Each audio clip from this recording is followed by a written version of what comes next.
The other character that I really, really loved was Marion. So she's the love interest in the book. Talk to me about her and the impact that she has on Emil. Yeah, so she's a very interesting character. So my writing process, I like to have done a little bit of what people call pre-writing, or, where you have your notes and your journaling, or, character sketches. And so I had done all that before I started writing the history of man. And I knew that there was this character that he fell in love with, and that she was married at the time to his best friend.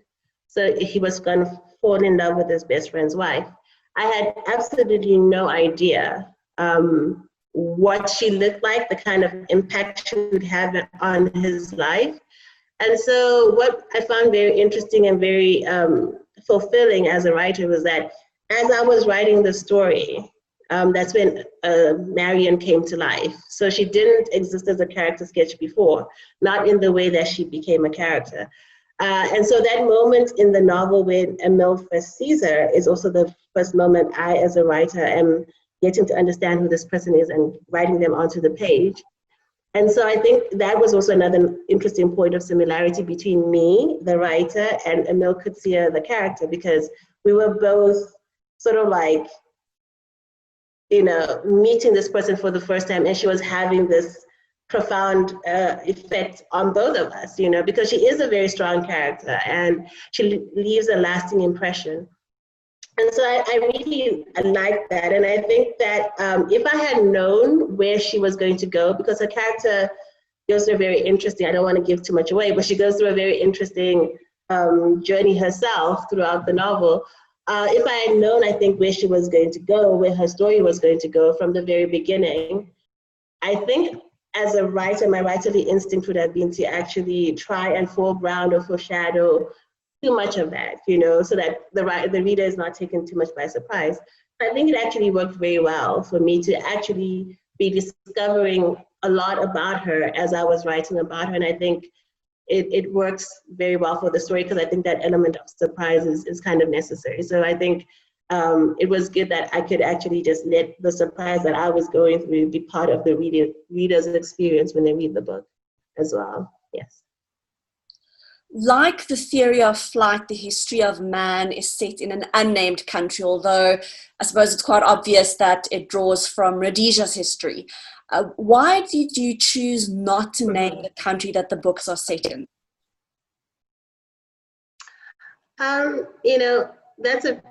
It's a great question. I think the answer is manifold, as most of my answers are. So I think the main reason is that, in, let's say, the past 100 years, this country has had 4 different names, right? It's been Southern Rhodesia, it's been Rhodesia, it's been Rhodesia, Zimbabwe, and then it's been Zimbabwe. And so for me, since I write historical fiction, and all my stories are kind of interconnected, so the novels that I'm writing are a series of interconnected novels, I just felt like it wouldn't be very practical to keep changing the name of this country for each different novel. Also, I think, and this is the most important reason for me, is that I think a lot of people have associations when you say Rhodesia, when you say Zimbabwe, that would be too much weight or too much baggage, as far as I'm concerned, on the stories that I'm trying to tell. I actually am trying to reimagine in some ways, or play with some of that history in different ways. And so I don't really want people bringing too much of their own expectations of the country to the story.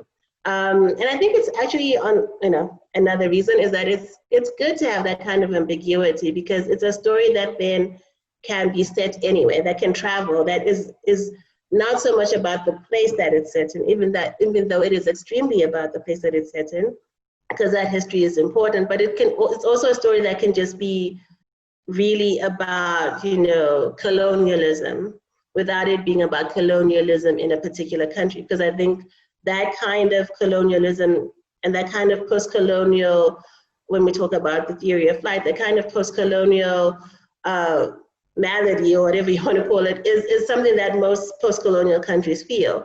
That kind of post-colonial power structure is something that was just the way that the colonial world was structured. So I don't want people to think, oh, this is something that is very specific or particular to just this one country. It's a story that I think we all share, and I want that to be what people get from the books. So as much as you're getting a very particular history, it's a history that I think we've all shared in our global world that we all live in. Your first novel, The Theory of Flight, did really well. It won the Barry Ronge Fiction Prize last year. Was there any pressure on you coming into this second novel? Excuse me. I think the wonderful thing is that I had no idea when I wrote The Theory of Flight what the reception would be. And so as a first-time writer, I felt it was probably the sanest thing that I could do to not necessarily wait until the first novel had been received in a way that I could perceive. So like, if people didn't like it or if people liked it, I didn't want to wait for that moment for me to start writing again, because I think, you know, if they had loved it, it would have been difficult to write the next book. If they didn't love it, it would still be difficult to write, for different reasons, to write the next book. So what I did was, when The Theory of Flight came out in, I think, August or September of 2018, I went ahead in October and started writing The History of Man. And I just didn't want any of, you know, the voices and the reactions to the Theory of Flight to be in my head when I was writing the second novel. I think it's very difficult to be a second novel, because to be a first novel is almost, I mean, it's easy. It's not easy to write a first novel, but it's easy to be a first novel, because the relationship is just between you and the writer. No one else knows that this is happening in the writer's life. And so there's no expectation coming from anywhere. Whereas with the second novel, because the first novel is out, there's always that expectation, right? People want to know, you know, will it live up to the first book? Will it be better?